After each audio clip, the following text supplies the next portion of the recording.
그 의료 이야기를 할 때 이 단어도 이재명 대표는 이제 우리처럼 의료 대란, 지금 현재 현상 자체를 이야기를 하잖아요. 근데 한동훈 대표는 계속 의료 개혁 이렇게 이야기를 해요. 의료 개혁을 하는 과정에서 지금 당장의 의료 공백, 요게 이제 최대한의 수식어입니다. 의료 공백에 대해서 조금 국민들이 불안할 수 있는데 요거를 해소하는 일도 우리 정치의 중요한 임무다. 이것과 대통령실이 한동훈이 가지고 있는 차이가 딱 유일한 게 저는 의료와 관련해서 이 부분이라고 보는데, 왜냐하면 야당과 시민사회는 야 지금 난리 났다. 특히 추석 때는 굉장히 힘들 것 같다. 그래서 의료 대란. 근데 한동훈은 야 의료 공백이 당장에 좀 있긴 있어. 그런데 우리가 하는 거는 의료 개혁 이렇게 이야기를 하는 거고, 저 대통령실이나 보건복지부는 의료 공백은 없어. 지금 당장에 의료 공백도 없고 잘 원활히 돌아가고 있어. 그게 이제 대통령의 워딩이잖아요. 지금 의료실 저 어디 가봐, 응급실 가봐, 잘 돌아가고 있다니까. 그게 대통령의 이야기잖아요. 아니, 본인은 안 가봤잖아요. 들은 얘기겠죠. 보고가 문제가 있거나. 아니, 전 왜 그러냐면 예. 이게 왜 의료 대란이라고 얘기하느냐. 응급실이 문을 닫거나 응급실 가서 응급조치를 못 받으면 응급실에 문제가 있는 거예요. 그렇죠. 또 하나는 수술이 3분의 1이 줄어들었어요. 이거 통계로 나온 거예요. 수술을 받은 사람이 수술을 아무나 받는 거 아니잖아요. 진짜 문제가 있으니까 수술을 받는 거잖아요. 그렇죠. 수술의 3분의 1이 줄어들었다는 건 수술할 사람이 없다는 거잖아요. 그럼 수술을 못 받는다는 거잖아요. 수술을 제때 못 받으면 소위 생명에 지장이 있거나 어떤 특정한 기능 자체가 중단될 수도 있는 거잖아요. 이거 생명과 관련된 문제잖아요. 그렇죠. 이거 의료 대란이고 누가 뭐라고 얘기해도, 근데 의료 대란이라는 얘기를 대통령은 하고 싶지 않겠죠. 근데 한동훈도 마찬가지예요. 의료 개혁이요? 아니, 대란이 벌어졌는데 무슨 개혁을 해요? 말이 안 되는, 논리적으로 말이 안 되는 거잖아요. 그리고 또 하나는 개혁이 성공하려면 대통령이 말 한마디 한다고 성공하지 않는다니까요. 이해 당사자들이 모여서 이 정도는 우리가 합의해서 그렇지. 앞으로 나아가게 되면 여기 함께 있는 사람들이 조금은 한 발 진전할 수 있을 거야라고 하는 나름대로의 공감대가 있어야 돼요. 그러니까 이재명 당대표가 얘기하는 게 좋다. 모여서 얘기를 해서 이해 당사자들이 여기에 대한 합의를 해야 개혁이라고 하는 것이 큰 흔들림 없이 앞으로 갈 거 아니냐라는 얘기를 한 건데, 이 얘기는 아무것도 하지 않는 거죠. 그래서 저는 여전히 한동훈은 대통령의 발언에 대해서 소위 거부할 생각이 없는, 없어요. 아니면 거부할 어떤 용의 힘조차 없는 사람이다라는 생각이 들고요. 아니, 맞아요. 말씀하신 거에 동의하는 게 지금 의료개혁 관련 의료개혁이라고 말한 그 한동훈 대표 발언 워딩을 보면 네.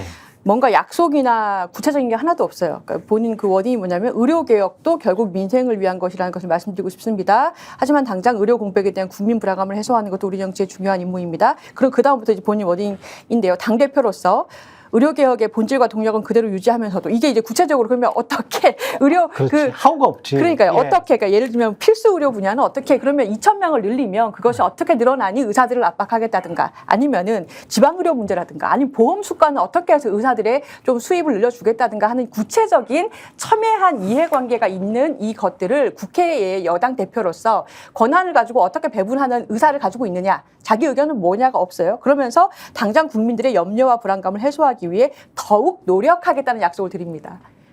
지금 행정관님 말씀하신 것처럼 아무 내용이 없어요. 내용이 없고 더욱 노력하겠다. 맞아요. 근데 이게 핵심이 뭐냐면 11년이에요. 11년. 예. 11년 만에 처음으로 여야 당대표가 만났다. 이 얘기는 뭐냐면 대통령이 안 만나준다는 거예요. 과거에는 대통령이 여야 당대표를 불러가지고 얘기를 하면서 어떤 형태로든지 합의가 됐건 안 됐건 책임 정치가 가동이 됐거든요. 대통령이 안 만나주니까 여야 당대표만 만난 거 아니겠어요? 결론적으로 따지고 보면. 당연히 그러니 대통령도 참여하지 않는 회담에서 어떤 합의를 할 수 있겠어요? 그래서 저는 이미 한계가 있는 거예요. 맞아요. 근데 그걸 갖다 성과라고 얘기해. 야, 우리가 11년 만에 처음으로 만났습니다. 그러니까 자기 성과가 하는 거예요, 한동훈은. 대통령실은 되게 웃기겠죠. 저 참 쟤 웃기고 앉아있네 진짜. 이런 얘기를 할 거라는 생각이 들기 때문에 철저하게 한동훈은 자기의 정치적인 미래를 위해서 모든 사안들을 지금 여기에 끼워 집어넣는 형태거든.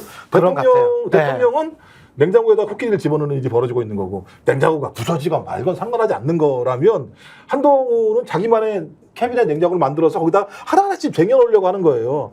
제가 볼 땐 이걸 우리는 멍청한 짓이라고 그래요. 최근에 계속 한동훈 대표가 의료 문제 관련해서는 예. 2026년도에는 유예든지 재검토든지 합시다. 그렇지. 이렇게 주장을 하면서 예. 용산하고 대립해온 거 아니에요. 근데 그 말도 없어. 그러니까요. 그래서 예. 그 얘기를 하려는 건데 예. 그렇게 대립을 해오면서 요거에 대해서 용산은 한동훈 대표 언론 플레이하고 있다 이렇게 접근하고 있고 친윤들도 그 얘기를 하고 있는 거 아닙니까? 그렇죠. 즉 당내에서 그리고 이 얘기를 친윤들만 하는 게 아니라 예. 한동훈 대표가 좀 커튼 뒤에서 얘기해도 될 거를 왜 커튼 뒤에서 얘기를 해놓고 바로 쪼르르 언론에 가가지고 이 얘기를 왜 했지? 이렇게 의심하는 분위기가 있거든요. 그렇죠. 그래서 이게 어쨌든 결론이 어떻게 됐든 한동훈 대표가 언론 플레이를 한 건 맞는 것 같아. 그러니까 이게 뭔가 이 지지층도 어쨌든 이 문제는 풀어야 된다는 공감대가 있기 때문에 한동훈 대표가 그 뭔가 자기가 총대를 매는 분위기를 만들면서 용산하고 차별화하는 어떤 소재로서 요걸 쓰는 것 같아. 이런 분위기가 있어요. 왜냐면은 최상병 사건이나 김건희 여사 사건으로 그걸 소재로 용산하고 선긋기를 하는 소재로 써버리면 완전히 이제 파국으로 가기 때문에 그래서 이제 의료 문제를 쓰는 거 아니냐 이렇게 봤는데 그렇다면 이 회담에서 얘기를 못할 이유가 뭐냐 이렇게 우리는 접근할 수가 있는 거잖아요. 회담에서도 본인 주제가 있었으면은 여야 대표 회담에서도 제가 이러저러한 제안을 했습니다. 그리고 그 제안을 한 거에 대해서 지금 설득 중입니다. 설득이 쉽지는 않습니다만은 저희는 이러저러한 의견을 갖고 있기 때문에 한번 의견을 모아보겠습니다. 이런 정도로 얘기를 할 수 있는 거잖아요. 그런 얘기가 안 나온 거 아닙니까? 그 얘기는 뭐냐? 여기서 혹시라도 이재명 대표가 한동훈 대표님 그렇게 얘기하고 있으시다니 다행입니다. 꼭 한번 용산을 설득을 해주십시오. 한동훈 대표가 그러겠습니다. 저만 믿으십시오. 제가 용산을 한번 설득해 보십시오. 이랬다고 생각해 보세요. 아까 말씀드렸죠. 용산 입장에서는 저 두 녀석이 손을 잡고 우리한테 대드는구나, 대항하는구나 이런 구도가 딱 잡히는 거잖아요. 그렇죠. 한동훈 대표 입장에서는 그 구도를 만들고 싶지가 않은 거예요. 지금 이 회담에서 제가 볼 때는 그렇기 그렇죠. 때문에 그렇죠. 앞서 말씀드린 이재명 잡는 매는 나다라는 얘기도 하고 그리고 굳이 자기가 주장하던 게 있음에도 불구하고 이 회담에서는 굳이 얘기하지 않는 용산하고 파열음이 날 것 같은 얘기는 다 집어넣고 그렇죠. 최상병 사건에 관련된 특검법에 대해서도 아까 말씀하셨지만 야당이 다 뭐 추가적인 어떤 뭐 토를 달 게 있으면 그러니까 한동훈 내놔봐라. 대표 그렇죠. 추가적인 조건 달 게 있으면 말씀해 주시면은 수용하겠다 이렇게 얘기했는데도 그런 것도 없고 그럼 왜 안 하냐는 거에 대해서 지금 보도된 걸 보면 한동훈 대표가 그런 얘기를 했다는 거예요.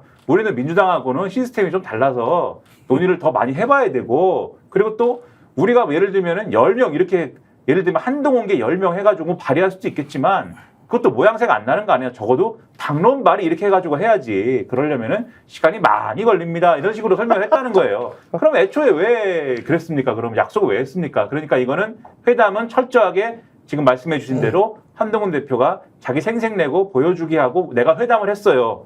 그리고 회담을 했긴 했는데 이 회담 가지고 용산하고 싸울 일은 안 만들었어요. 요거를 보여주기 위한 그러한 거였다. 이렇게 봐야 된다는 겁니다. 제가 볼 때는 아주 악질이라는 게요. 네, 악질이에요. 왜냐하면 네, 악질이에요. 정말. 아니 민주당은 최혜병 특검법을 총선 공약으로 들고 나온 거예요. 네. 국민이 합의해 준 거거든요. 예. 민주당은 추진할 수밖에 없는 거예요. 근데 우리는 시스템이 달라서 시스템이 다르다는 게 뭐예요? 저기는 이재명이 한마디 하면 그냥 이재명 마지막 간다는 얘기가 똑같은 거잖아요. 그리고 한동훈 씨는 당대표 그 선거 나갔을 때 최혜병 특검 관련해서 수용할 것처럼 이야기했잖아요. 아니 공약이었어요. 따지고 네. 보니까 맞아요. 공수처 수사와 무관하게 그렇죠. 제3자가 추천하는 특검안은 추진해야 돼. 왜? 그렇지. 국민 눈높이가 그러니까. 그렇지. 나는 국민 눈높이에 맞는 당대표가 되겠어. 이게 소위 말하는 소위 윤석열과 한동훈의 차별성이라고 제기해서 그렇죠. 62.8%로 당선이 된 거란 말이에요. 네. 그럼 지금 나와서 한 얘기는 뭐냐? 대통령을 설득을 못했어. 국민의힘도 회의도 안 하는데 이 토론도 안 하겠다는데 야 내가 할 수 있는 방법이 없는데라고 얘기하면 나는 못해라고 얘기하는 게 맞는 거잖아요. 그렇죠. 합의가 안 됐더니 곽규택 나와서 하는 얘기가 우리는 시스템이 다른데요. 우리는 아직 토론도 안 했어요. 이게 사람이 할 얘기입니까? 아니 그거 하라고 계속 얘기했던 거잖아요. 예. 무슨 회담이라고 하는 것이 갑자기 열린 거 아니잖아요. 충분히 제안했고 그다음에 수용했잖아요. 한동훈이. 그렇죠. 수용했으면 이게 핵심 예. 의제라는 걸 몰랐겠어요? 그럼 핵심 의제가 있으면 대통령실과 조율이 안 되면 국민의힘 의원들 모여서 토론이라도 해서 여기서 수용 못했으면 나가서 미안합니다. 내가 힘이 없습니다라고 얘기하는 게 맞는 건데 아무것도 안 한 다음에 합의 못하고 와서 우리는 니네랑 달라서 토론하다 시간이 오래 걸려 이렇게 얘기하는 게 상식적으로 말이 됩니까? 저희가 얘기할 때 오셔가지고 라이브로 관전하시기 바랍니다. 반드시 주변 사람들 데리고 오시기 바랍니다. 구독, 좋아요, 알림 설정 해주시기 바랍니다. 좀 살려주십시오, 저 좀.